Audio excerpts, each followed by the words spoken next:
Hey y'all, RW here. Getting ready to do some patching and painting, but before I get into that, I want to do a little digging. I had to move the piano, and about, I guess, almost 8 years ago when I moved here, I brought a lot of stuff from Pompano, where I used to live, and there's this dust-covered blue binder, and honestly I've kind of forgotten what's in here. I know there's probably some of my artwork. I don't know if you guys know anything about that, but I've been painting and drawing and sculpting and doing multimedia for a really long time, since I was about 5. So what have I got here? What kind of crap is this? I have no idea if this is going to be interesting or boring. Oh, this might be okay. Alright, that's it for that. Okay, here is a very, very high resolution hibiscus. The camera is just not doing this justice at all. Yeah, what I did is at the time, back before they changed scanners to being lower resolution so people couldn't counterfeit money, I had an incredible Epson scanner. I'm trying to think what it was. It was something like 3600 DPI or something very high. So I put this blossom right on the scanner and scanned it with some backlight. And then I did a bunch of different things with it. I even did a painting of this with my daughter at one point when she was older. So that's pretty cool. That's a neat memory from Pompano. All right. What else have we got here? I've got... Oh, here's a passion flower. Same deal. This was growing right on our front porch. Planted those when we moved in. Passion flowers are very difficult to draw by hand because there's so many details to them. I would import this digitally and do different things to it, but the actual picture of it just by itself is really pretty interesting. So it's giant, high-res. I used to also have a very expensive printer, large format printer, and that would do archival art prints, and I probably spent $1,000 or more just on ink and paper messing with that. Back in the day, this looks like more possible artworks. I don't know if these will be very exciting or not. Let's see if there's anything here. Oh yeah, this is when I got really interested in fractal art. These are all fractals that I generated and digitally manipulated, overlaid, and did different things with. I'm not really sure the best angle to show that to you. It seems like it's so shiny that it's hard for the camera to see it. Okay, we'll whip through these pretty fast. Oh, here's something fun I did for, this is misspelled because this is actually his name, Wes Scott. Now, it isn't misspelled, so, but I did screw up one of them. But this is a montage of antique motorcycles because he repaired my 1979 Triumph Bonneville T140D, did a $13,000 restoration on that. Yes, I used to be a baller. This is my dream motorcycle right there, a Brooks Superior. That's just the most incredible machine I've ever seen. I also like the AJS, the old racer bikes. It's just gorgeous. But I made him a very large poster for his shop, just as a thank you. 2 of them, actually. 2 different ones. More bizarre fractals that I generated and printed out. I don't know how fascinating this is. This was Glitch.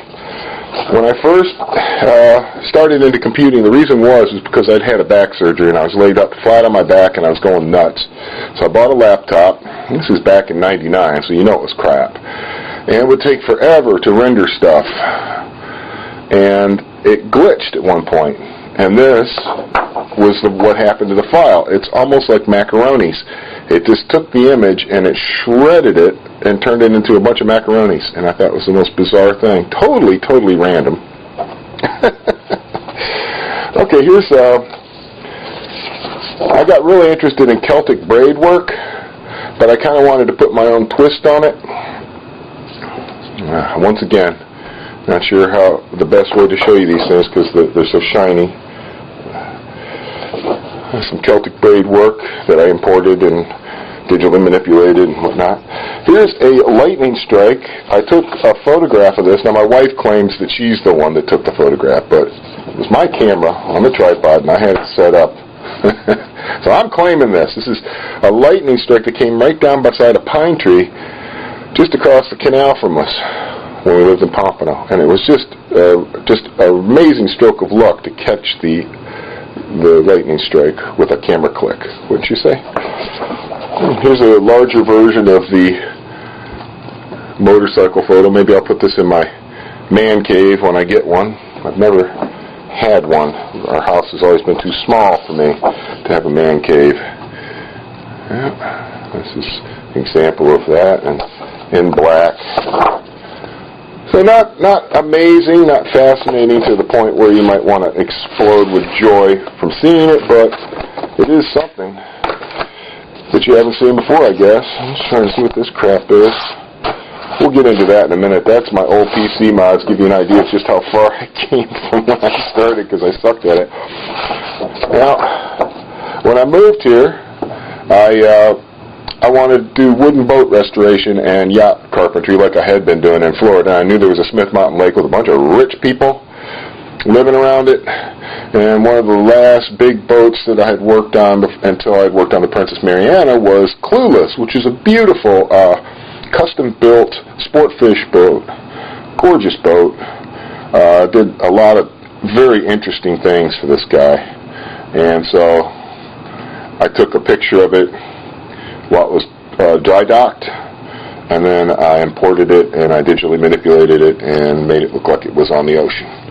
And that was hanging up down at the Smith Mountain Lake Commerce. People had that up there for me for a while, trying to generate some business. Never did anything. Nobody ever contacted me. To be a boat builder, fixer here in Smith Mountain Lake, you'd have to have your own boat, restore it, show it at a show, and then people could do an hour over it, and then they say, "Can you do that for me?" You know what I mean? It's like a hot rod guy. You can't become a hot rod guy if you don't have your own hot rod. You know what I'm saying? So it never happened. I was not going to go buy a damn boat and throw money at it. Now this is a colored pencil drawing I did of some starlings. And the way I did this is I took a photograph and I didn't digitally manipulate the photograph to make it look like this. I actually just had the photograph on one side and a piece of paper on the other, and I just drew these starling chicks. And that's me with my pencil. There's more fractals that have been digitally manipulated. I'm going to run out of time before I get to show you all this stuff, guys. So we'll just whip through this. This will probably be a lot of digital fractals. Now, before I met my wife, I had a vision, and I sketched her on a little piece of paper when I was staying in a hotel. Very strange time. I was on my own at the time. I was partying hard. Some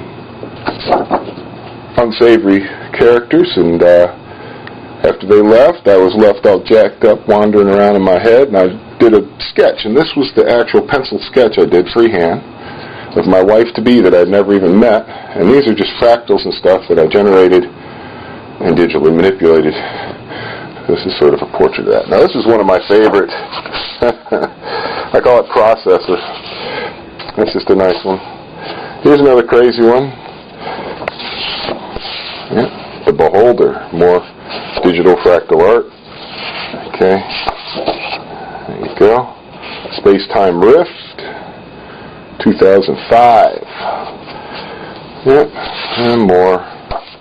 And we're going to run out of time really quick on this. Here's a snake. This is a moccasin, cottonmouth. And I got out of the truck and took a picture of him in Florida, or her. Gorgeous, gorgeous snake. Very deadly and aggressive. Here's a ink drawing I did of myself on my Triumph T. Hey guys, sorry, the camera has a very small memory card and I can't put a bigger one in. It won't accept it. So Back to the archaeological dig. When I said this is a picture I drew of myself, pen and ink, it's stippled. I did all stippling, and then I did shading with graphite. And it's not me per se. I managed to find a picture in a British Bike magazine of a guy riding basically my bike and wearing pretty much the same stuff I wear, except he has the goggles. I don't have goggles. And I thought, the bike has gaiters, though. Mine doesn't have gaiters. And I thought, well, what the heck? You know, that's as close as I'm going to get to having an action shot of myself on a thing. So I kind of changed the features around to look a little more like me when I was young and handsome. Of course. I mean, you wouldn't draw yourself old and grizzled, would you? I like this picture. I think it's pretty cool. It's nice. Of course, I have to credit the photographer. The photographer took an awesome picture, and all I did was put it on my light table and do stencil over it on vellum. Okay, this is just another one of my weird fractal generations and electronic manipulations, but I kind of like it. I don't know why. Here's another one of the processor. You've seen that. Some of these, you know, this is why I ended up spending so much money on paper and ink, because each one of these prints is expensive to make. He uses a ton of ink. It's a giant piece of expensive paper. Everything's archival. It's acid-free paper, archival inks that should last 100 years. So these are all art prints, but I really don't know if they're art. I like them. And someday I'm thinking maybe I'll mat them and frame them and just have them, once again, hanging in the art cave, you know. Hoping our new place will have a basement or an attic or someplace where I can hang out. I was fascinated by fractals, that's all I can say. I think fractals are very soothing to look at because they mimic nature. Nature has a fractal structure to it. Everything is fractal, as above, so below sort of thing, right? Some of these are upside down. But we're just going to whip through these. That's like a tie-dye, a fractal that looks like a tie-dye. I was real fascinated by this image. I did a bunch of different filters on it, trying to figure out how to use it. Here's another portrait. This one I don't like as much as the other one. I like this. This is another weird fractal thing with a fractal on it and a fractal inside of it and fractals on the outside. It's a bunch of weird stuff I did to it, but it's all fractals. It's all generated. Fractal generation was something that kept me amused for many months. I'm not really sure how much everybody likes it, though. Come on now. This is a picture of the Big Cypress swamp that I then digitally manipulated, and then I did multimedia over it, and then I scanned that and digitally manipulated it some more. So it's kind of, in a sense, impressionistic, but it's got the reflections of the plant life in the water, but it's not really that exciting. Here's Clueless. Yeah, here's a little better. This is when I was just messing around with it.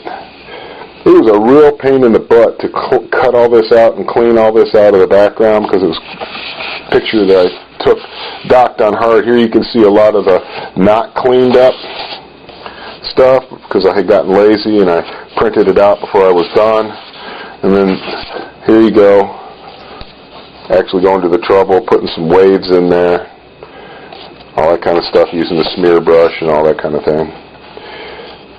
This one's probably one of the better ones. That was a cool boat. That was a beautiful boat. And of course, there's me. Oh yeah, this was me when I first moved here,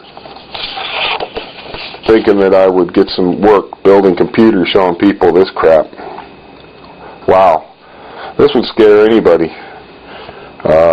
Yeah, that's not where I'm at now, obviously, but back in the day, that was an exciting thing, you know. Oh wow, it's a round IDE cable with a copper sleeve around it. Woohoo, you know. I mean, my God, 80 millimeter LED fan. That's ballin'. That was my first custom computer, guys. This is a piece of history here. Isn't that an ugly thing? Obviously, I had to step my game up a little bit. Here's that beautiful passion flower. Again, some more. And here's what I was talking about, where I did different things. Where here I posterized it using, I think this is Adobe Photoshop, and I posterized it, and I think that came out pretty neat.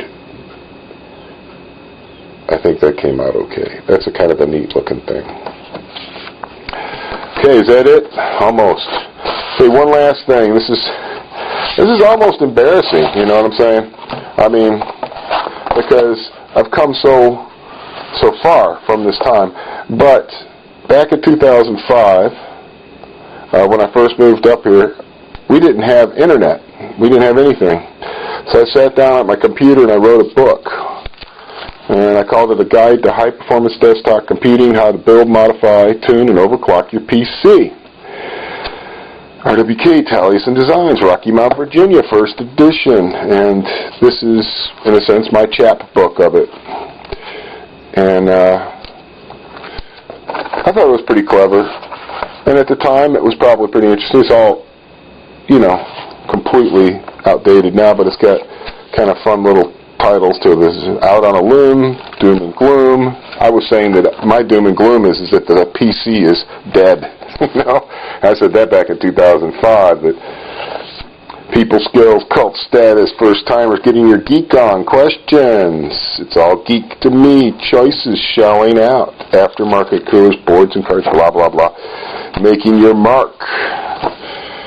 Investigate the BIOS. The incremental approach, the 24/7 overclocking the video card, fast storage, RAID arrays, super cooling, water cooling, noise reduction. I've done all that. I've done phase cooling and all kinds of stuff. So I'm not talking out my ass, but I don't think any of this would be that interesting to anybody. Troubleshooting, how to mod cables and wires, water cooling primer. You know, back in 2005, water cooling was not well established, so that was something. This is my first liquid-cooled computer. I called it my water clocker. And I built a reservoir right into the side panel. This is an aluminum transmission cooler I got from Napa, because they didn't make big radiators back then for PCs. This is Tygon. I did use the correct tubing. That was about the only thing I did right on that. And I used antifreeze because it's dissimilar metals. This is my son when he was a little chubster. Oh my God. He was probably, what, 4 or 5 years old. Not even that, maybe. And he is getting into that computer, man. He's sticking his hand in there. Screenshots of my massive overclocking. What a joke, huh? Look at these hideous. This is so hideous to look at now. But it reminds me, it keeps me humble, you know.